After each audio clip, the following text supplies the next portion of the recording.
That's impact.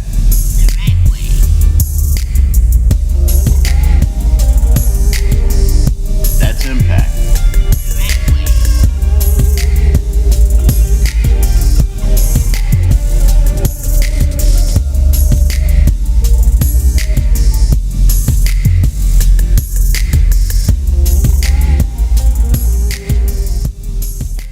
Welcome to a new episode of Let's Get It Right with me, your host, Wright. Be sure to follow me on Twitter, Instagram, and YouTube at Wright Leader. Hashtag That's Impact the Right Way. So today we are absolutely positively in for a treat. I'm just going to tell you right now, folks, this is an episode you're going to want to watch over and over, and one you are going to want to share with your friends. I'm just telling you that right now. We are pleased, privileged, and honored to have the oh so awesome and fabulous Alicia Ray with us. Alicia, if you would go ahead and tell us a little bit about yourself. Hey, Vernon. So thanks so much for having me on the show. I'm so excited. I've been an educator for 13 years. I spent 7.5 years in 5th grade and then went to a media coordinator position at a pre-K 5 school. And then was about 3 years ago moved to a middle school where I pilot a position that formally merges the digital learning coach and a media coordinator into one person. Okay, very good. So there you see, folks, Alicia has a vast amount of experience in different disciplines and roles, and you guys will see that's one of the reasons why when I had the opportunity to go ahead and have her on the show, this is something that I absolutely wanted to go ahead and share with you. As you guys see, the title of this episode is Have Books, Have Goals. And I'm sure you're probably wondering, Vernon, what in the world are you talking about now? You're always coming up with these crazy titles. You're going to see, again, this is an episode you're going to want to watch over and over. You're going to want to share it with your friends, especially those that work primarily in the area of literacy. So with that being said, have books, have goals. I want to go ahead, if I could, Alicia, and just kind of go into it. And again, as you know, my style, I know your style as well.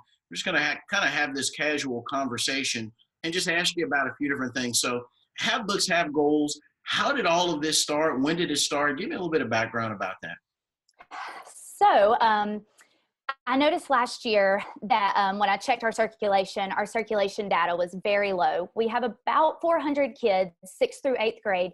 And 3 years ago, our circulation was only at about 400, which for those that don't understand a circulation, that just means that basically one student would check out one book in the entire year. And I looked at that and said, that can't happen. So I started talking to our ELA teachers, getting some literacy movement going, and we were able to, 2 years ago, increase that to about 1,600 books, which I was so excited about. That's a 400% increase. But at the same time, that's still only 4 books per child for the entire year that they're reading, checked out of the media center. So last summer, I went in and I said, all right, I've got to do something. We've got to change the game. Right. How can I do that? Okay. And yeah. so, because that's, 4 books, although the numbers in absolute terms, 1,600 books, that sounds big, right? Right. But when you break it down to that point to where you're talking about, which is just 4 books per student, that's not even a book a month. No, it was not acceptable. No. So here you are, you have this data in front of you. So for all of my, and I say this as a former campus administrator, you know how sometimes we get really fixated, I should say, on the data. So here you are with this data. You know that there's something you want to change. As you were going through this, what time of the year was it? This was all really toward the end of last year was when I looked at the data and really said, we can't do this. So I was going into the summer of the school of our summer break. Okay, so as you're going through the summer, obviously as someone who is deep into literacy and has a love for literacy and reading, what did you do? What did you have on your list of things to do for the summer of 2018? Well, I knew that I wanted to read. I love reading books. I love getting new information, new knowledge. And I looked at my nightstand and I had Teach Like a Pirate by Dave Burgess sitting there. And I thought, I could reread that. I've read it probably 7 or 8 times. And then I looked and I also had Lead Like a Pirate, Innovator's Mindset. There were just a ton of the Dave Burgess consulting books. And so I just thought, I wonder if I could read all of these books, all of them. At the time, there were 50. Right. So here you are. You have 50 of these books. And by the way, I'm going to go ahead and let those that are watching this episode know, and a shout out to the good folks at Dave Burgess Consulting, Dave and Shelley Burgess, and their whole team are wonderful, wonderful people. And I will say that they have been very, very kind to me. And so we want to go ahead and obviously give them a shout out. Thank you guys for everything that you do in terms of advancing what we do in education. So you had these 50 books from the Dave Burgess Consulting Group. You had thought to yourself, hey, I could read these again. I could do that just as something on my own as part of a summer reading list. We know that's a very common thing for educators when they're on summer vacation. So what form did that take? You wanted to read these books again. Did you do that on your own, or was there something else that provided you the opportunity to do that? Talk to us a little bit about that. Yeah, so I just started reading them on my own, and I looked at it and thought, would it be interesting to see the chronological order of the books as they were released? And I've got to be honest, I'm a little bit of a skeptic. I've always been a skeptic, and I just kind of wanted to know, is this going to be it, or am I going to see the same message throughout all of the books? Okay. So and that's a fair question, right? Absolutely. Because you're sitting here, you're wondering, because let's just be honest, right? There are people that release several books by a publishing company, and you just think to yourself, all they did was just change the book cover and the name of the author. Yes. Right? Yes. So is that what you found when you started looking at these different books? Oh my goodness. They all have a common theme in that it's always going to be about the kids. Our passion should be coming through, whatever those may be, but it always relates back to the kids. And that was so powerful to me because that's what we do. It's the kids are everything. Excellent. So I know you told me that within these books that you had, and of course, obviously, I'm going to share with my audience, Alicia and I have already obviously talked about this and how we would like to go ahead and share this with you. And I want to go ahead and share this with those that are watching this episode now. I want to let them know about what you shared with me, which was this thing called the DBC 50. And that came about and was this living, breathing thing that was going on as you were totally separately on your own, looking at reading these books again. What is the DBC 50 and why is that even important and a part of this conversation? So in June, Dave Burgess Consulting published their 50th book, and they had this big celebration on Twitter, and they were actually giving away the entire set of 50 books. So DBC 50 became this hashtag that everyone was using. And I thought, well, I don't want to use DBC 50 because that's specific towards the contest. So I said, well, what about DBC 50 summer? Because my goal was to read all of the books within the summer. And then I got really smart and thought, we're going to do this as a season and not as just a summertime break because that was really short. Yeah. Yeah, that's pretty compressed, right? I mean, that's a lot of books, even for someone that for my vocabulary experts that are out there, dare I use the word voracious, even for those folks that are voracious readers, that's an accelerated pace, right? Oh, so, as you're going through and you're reading these books as part of the DBC 50 and your own personal initiative that you had for yourself aligned with the DBC 50 that the Dave Burgess Consulting Group was doing as part of a larger effort, you get into it, you start reading the books, and of course, obviously, their books are phenomenal. I don't think there's anyone that would really argue with that, and if they would argue with that, I don't think they have any legitimate basis to stand on. So as you're going through that and you're reading those books, what happened? Because you went into it like everyone else would, thinking, hey, I'm just going to go ahead and read some books. What happened as you got into reading the books? So I get into reading the books, and book about 9, a lot of people have heard of Innovator's Mindset by George Right. Couros.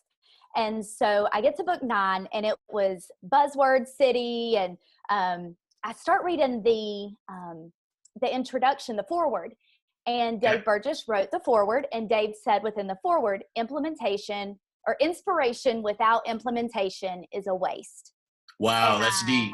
Could you say that, that for us again? Say that for us again. yes, inspiration without implementation is a waste. Wow. Now, folks, I hope that you got that. That was deep from the man himself, Dave Burgess. So you read that. What went through your mind right then when you read that, when you saw that? Like, what? Take us back to that moment in time during the summer, and that basically, literally, metaphorically speaking, those words, figuratively speaking, those words just jump off of the page at you. What were your thoughts? What were your emotions? What was your thinking right then? So I'd already read 8 of the books, and I'd started a spreadsheet early on, just topics that I really wanted to remember. And they were things like, just be fearless, be relentless.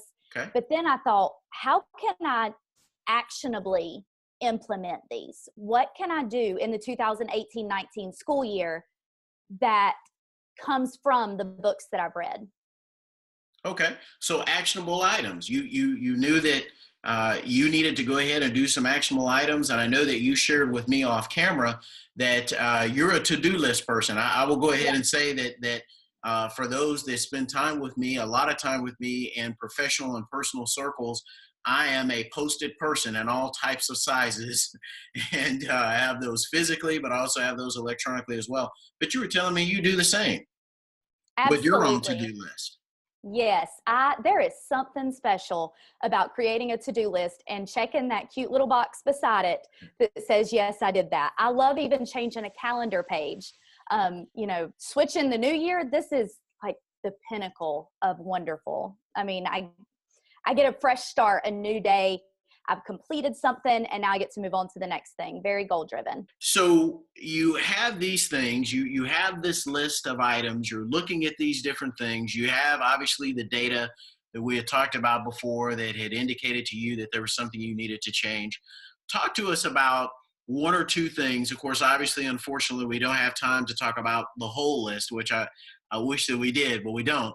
One or two things off of that list that were the highest impact levers. And basically, how did you take that and what did you do with it? Talk to us a little bit about that. Yeah, so Jimmy Casas wrote the book Culturize, and within Culturize, he talks a lot about how we are responsible for the culture. It's really not a top-down culture builder. Culture is built organically from the people, the students and the teachers in an education, in a school building. So I thought, man, what am I doing to build the culture? What am I doing in regard specifically to the reading culture at our school? Being the digital learning coach, I do a lot of technology. Why? They come to me constantly with technology questions, but I'm also their media coordinator. And Mhm. so I thought, why am I not being seen as a literacy expert as well? So Culturize really helped with that. It really made me think, well, am I exuding leadership in literacy? Am I reading enough? Am I making this visible? So that was really a gut check for me. And then when I read Sparks in the Dark and Lead with Literacy is actually after DBC 50 Summer, but it was still just as powerful.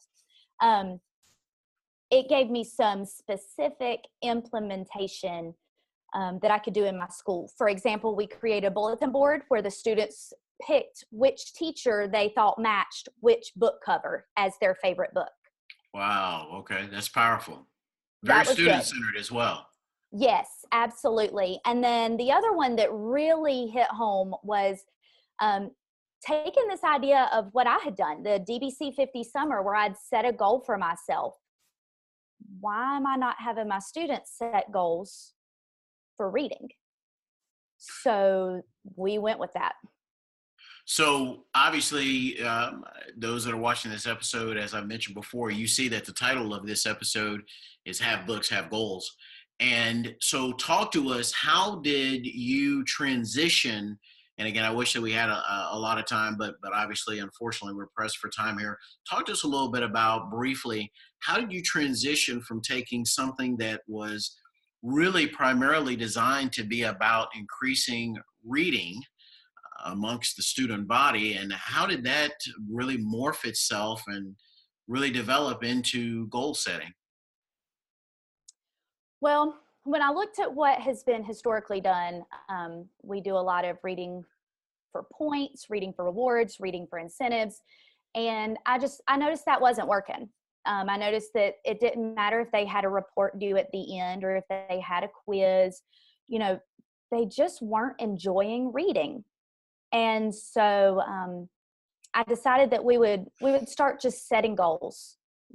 How many books can you read in one quarter? And I shared with them my DBC 50 summer. And it was great because the DBC 50 summer actually extended to the first day of fall. That was my self-imposed cutoff. And Okay. so by then we were back at school and the students are cheering me on. They're like, Miss Ray, what number are you on? Where are you at? And several of them actually subscribed to my blog. And 6th, 7th, and 8th graders are reading my educational philosophies. It's great. That's awesome because, of course, in leadership circles, what we call that participatory leadership, which is those that are usually out in front leading the initiative or the charge, are showing others that they're fully committed to it by being an active participant in that very same initiative. And so the students saw that you were doing that. One of the things I want to share with our viewers real quick are the things that you mentioned to me about naming it, Mm-hmm. saying it, and writing it down. So talk to us a little bit about naming it, saying it, and writing it down. Talk to us a little bit about that. Yeah, so I told the kids about the blog and the fact that that was a really big piece for me because I was accountable to myself, but also I had all these accountability partners throughout Twitter, and they were really inspired by that. And so I had the kids when we said, "All right, how many books can you read in one quarter?" I had them fill out a Google form, and they just very simple. Here's your name. Here's your ELA teacher. What period is it? And then how many books? Just quantify it for me. How many books? I don't care what books they are. They can be picture books. It can be the complete works of William Shakespeare. I do not care. It can be a graphic novel. Yes, those are books. And so I am 100% okay with any type of book you want. I just want you reading and I want you to enjoy it. And so they would write down, I'll read one book in a quarter, up to, I can read 20 books in a quarter. And so they put this on this form and it just kind of went into this, this cloud, and they didn't think Okay. anything else of it. And so we Because said, we all use the cloud, right? We oh, upload yes, documents and put different things into the cloud. So you took this data and put that into the cloud. absolutely. It's Absolutely. awesome. And what it did for me was give me some quantitative data, which was fantastic. Right. Um, All the administrators out there started clapping, saying, "Yay, that's what I was looking for," right? yes. As a former administrator, I hold my hand up, right? A former campus administrator. Absolutely. Absolutely. So what I found though, the first quarter was that the kids set the goals and they were so excited, but I only see them once a month for their media class. I'm in their class co-teaching and co-facilitating with their teachers all the time. But as far as media goes, I see them once a month. So by the time I saw them again the next month and said, how are you guys doing on your goals? How many books have you read? And they're like, what goal? We don't remember. Right. So second quarter, we went into it and I said, okay, you guys need to remember your goals this time. So we're going to create a Padlet. And so the kids were able to go in and make this Padlet. And you know how middle schoolers are. There's the memes and the GIFs, and they're so pumped up about that. So I It's said, true. yeah, stick some in there. Stick a meme in there. If it's middle school and you let them put a meme in, you got them. I will say this as someone who has spent a minute or two in my career at the middle school level in multiple roles, a teacher, teacher leader, administrator. The middle school years and junior high years are interesting years. So Yes. that you're sharing, I no doubt have no doubt that it is absolutely authentic and 100% accurate. Let me ask you this real quick, or just kind of Mhm. mention this and talk to us very briefly if you could. Some of the readers that obviously were engaged in this that you were trying to do at a campus level, some of those readers were either emerging readers or they were reluctant readers. Is that right? Yes. Yes, absolutely. There were several that they just, Miss Ray, I don't read. I don't like reading. And I said, yes, you do. You don't like the books you've read so far. You Right. love reading. You just haven't Right. found a book you love. So it was really interesting to hear them come up and say these things to me. And I said, well, let's just pick a book, and I'd take them over to the picture books where we use a lot of picture books as kickoffs for our lessons. And I would say, just pick you a picture book, sit down and read it. Right. You've read a book. You are a reader. That is phenomenal. Now, I want to say this because unfortunately we're coming to the end or the close of our time. Oh no. And I want to go ahead and say this. Maybe somewhere in the future, if the response and the feedback on this from those that view this is good, maybe we can come back to this again. I know that you are a very busy person, as I am as well, but just want to go ahead and say that this has been an absolute honor and pleasure. In the 3 to 4 minutes that we have left, about 3 minutes that we have left, I want to go ahead and ask you a couple of things. Mhm. One, briefly, did students, after they engaged and participated in this, did they see themselves differently, identity-wise, as students? Did they see themselves differently? Absolutely. I've had several of those reluctant readers that would come up, and they're checking out books all the time now. They say, "Hey, Miss Wow. Ray, I'm reading," and they'll come up to me now because I participate in this. I'm supposed to have 8 books read by the end of 2 weeks from now, and they say, "Hey, Miss Ray, how many books have you read?" And so they're keeping me accountable too, which is really awesome. It makes for some fun conversations in the hallways.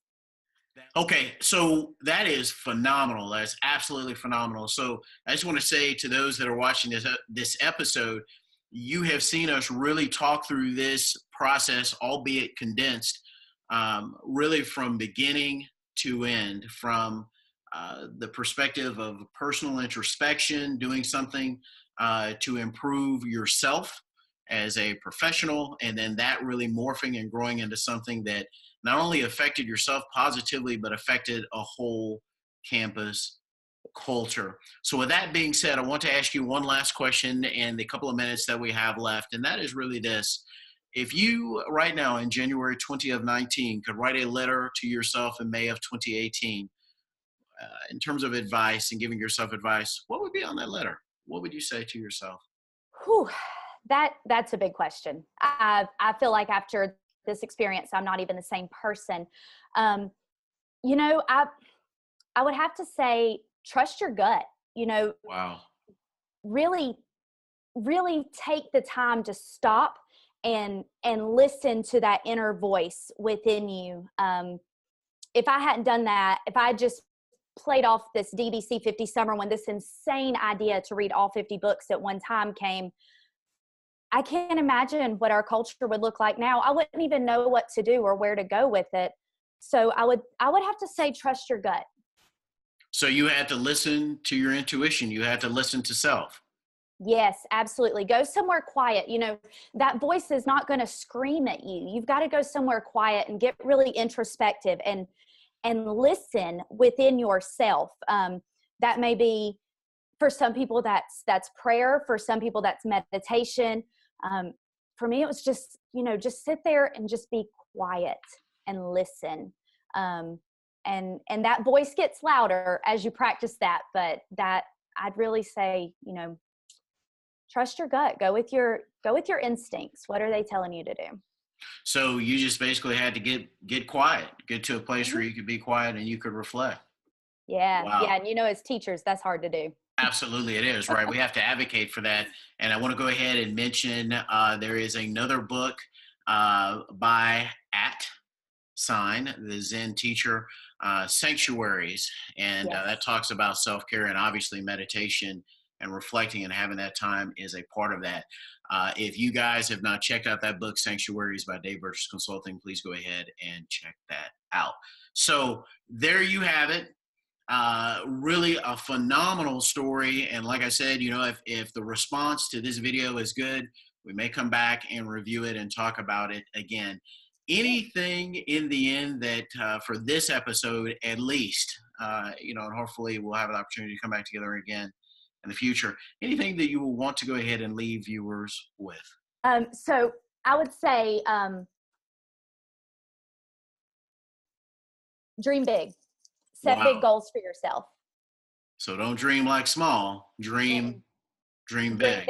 Dream big. And then write your goals down, keep them visible to you at all times so that, see it, say it, live it, make that goal part of your life, and you'll see some real change come from that.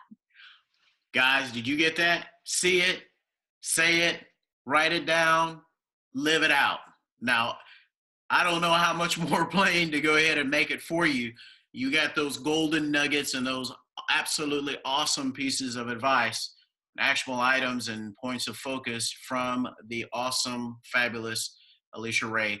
Want to go ahead and let you guys know that, it has been our honor, privilege, and absolutely phenomenal experience, Alicia, to have you on the show with us. Want to go ahead and say to my viewers, make sure that you watch this episode repeatedly. There's so much information in there, and there's some things that we just didn't have enough time to put into the episode, but I want you to make sure that you watch it. And the other thing too is this, as an educator, and even if you're watching this and you're not in education, you're just in leadership or whatever sector that you're in or whatever role you're in, share it with others, pay it forward, and share it with someone else. So there you have it. There it is. Have books, have goals. Until next time, remember, feed your brain, feed your soul, and absolutely grow your role. That's impact the right way. See you next time.